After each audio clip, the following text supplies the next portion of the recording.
Assalamualaikum warahmatullahi wabarakatuh. Perkenalkan, nama saya Zivana dengan NIM 201221111030 dari Fakultas Pertanian Perikanan dan Biologi jurusan Agroteknologi kelas C. Di sini saya akan memaparkan materi tentang dasar-dasar fotosintesis yang diberikan tugas oleh dosen mata kuliah komputer terapan.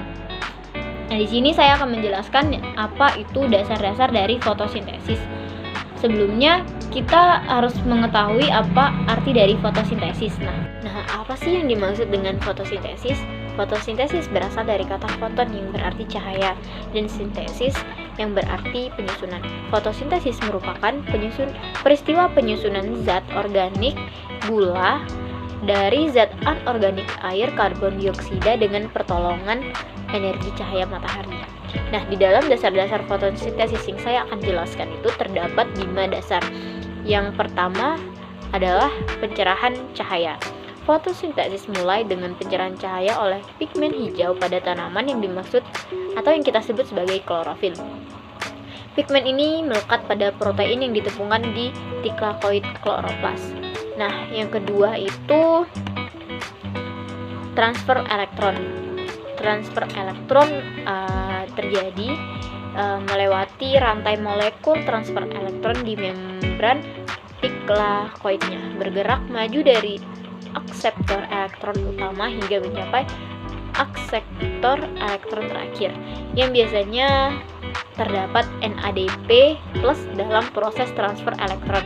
Gradien proton berkembang akibat dipompanya proton keluar dari membran. Nah, yang ketiga, pembuatan ATP. Pembuatan ATP melalui F0F1 kompleks, proton berpindah dari thylakoid lumen ke stroma.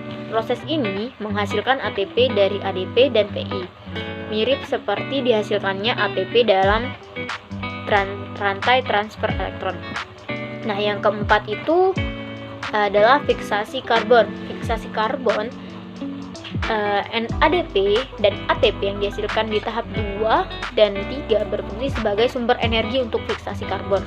Pada langkah ini, elektron memulai pengurangan karbon menjadi 6 molekul gula karbon karena tidak tergantung pada cahaya, sehingga proses ini disebut reaksi gelap.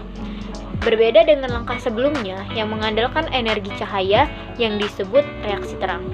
Yang kelima atau yang terakhir yaitu pertumbuhan. Kita sudah mengetahui apa itu pertumbuhan. Nah, di dalam fotosintesis, pertumbuhan seluruh proses fotosintesis pada akhirnya menghasilkan gula, sumber makanan utama tanaman.